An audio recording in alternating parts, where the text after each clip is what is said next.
Pantaskah seorang anak berperilaku seperti itu kepada ibunya, apalagi terhadap majikannya? Sungguh di luar nalar. Siang hari ia hanyalah seorang pengasuh yang penurut dan rendah diri. Namun saat malam tiba, ia berubah menjadi gila konstruksi. Di rumah majikan, ia menggali ruang bawah tanah ratusan meter pergi dan menyembunyikan putranya yang malas dan tak berguna di dalam sana. Setiap kali keluarga konglomerat pergi keluar, anaknya diam-diam masuk ke kamar putri mereka, tidur di ranjangnya, memakan permen lollipop sisa sang putri, merasakan aroma manis yang tertinggal di atas gula itu. Sang pengasuh hanya bisa melihat semuanya dengan mata kepala sendiri, namun tak pernah menghentikannya. Karena itu anaknya makin menjadi-jadi. Bahkan ketika keluarga konglomerat pulang, ia tetap tak mau menahan diri, bersembunyi di bawah ranjang sang putri. Saat putri itu mengambil lollipop hendak dimakan, ia mencium bau menjijikan. Ketakutan membuatnya langsung membuang permen. Namun ketika melihat tisu aneh di tempat sampah, ia sadar ada sesuatu yang tidak beres. Anaknya yang melihat itu nyaris tak tahan ingin meraih keluar. Untung sang putri segera memanggil pengasuh membuatnya buru-buru menarik kembali tangannya. Ketika pengasuh tiba, ia langsung melihat anaknya di bawah ranjang. Saat panik itulah ayah memanggil putrinya, memberinya kesempatan untuk melarikan diri. Sejak merasakan manisnya kebebasan, anaknya setiap hari mengintip dunia luar melalui lubang di dinding mural. Hingga suatu hari, Nyonya Konglomerat menyadari si kulkas berkurang banyak. Ia pun curiga pengasuh yang mencuri makanan. Namun, sang suami mengingat, belum lama ini pengasuh itu bahkan mau memberi sedekah pada pengemis miskin. Mustahil ia melakukan pencurian kecil-kecil begitu.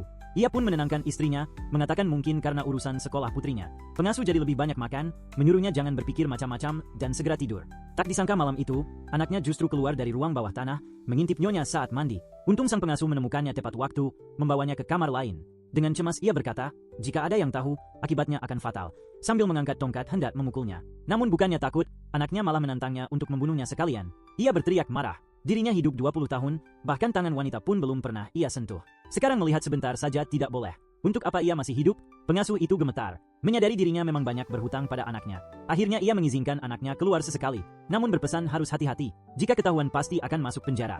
Siapa sangka kelonggaran ini justru membuatnya makin liar. Setiap kali keluarga konglomerat pergi, ia keluar untuk berbuat jahat. Hingga suatu hari ia tahu keluarga konglomerat hendak liburan ke luar negeri. Ia begitu gembira segera kembali ke ruang bawah tanah dan memberitahu teman-temannya. Dengan sombong mengaku sudah menjadi menantu keluarga kaya raya. Ia mengundang mereka datang ke rumah besok untuk pesta ulang tahunnya. Keesokan harinya saat keluarga konglomerat bersiap ke bandara, mereka berpesan pada pengasuh, selama mereka pergi jangan biarkan ada orang asing masuk rumah. Setelah itu, mereka pun berangkat. Namun, tak lama kemudian, rombongan teman anaknya sudah tiba di film mewah itu. Mereka semua iri padanya yang katanya sudah jadi menantu orang terkaya. Mendengar itu, anaknya penuh kebanggaan. Segera menyambut mereka masuk. Saat ibu pengasuh yang pulang belanja melihat itu, ia langsung menarik anaknya, menegurnya berani berbuat macam-macam di film majikan. Kalau ketahuan mereka akan dipenjara, namun anak itu malah berkata dingin, keluarga konglomerat tidak akan segera pulang. Ia sudah menunggu momen ini bertahun-tahun. Kini saatnya ia menikmati segalanya. Jika ibunya membuatnya malu di depan teman-teman, ia seumur hidup tidak akan mengakuinya sebagai ibu.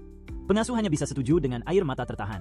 Sementara itu, putri konglomerat saat hendak naik pesawat baru sadar lupa membawa dokumen.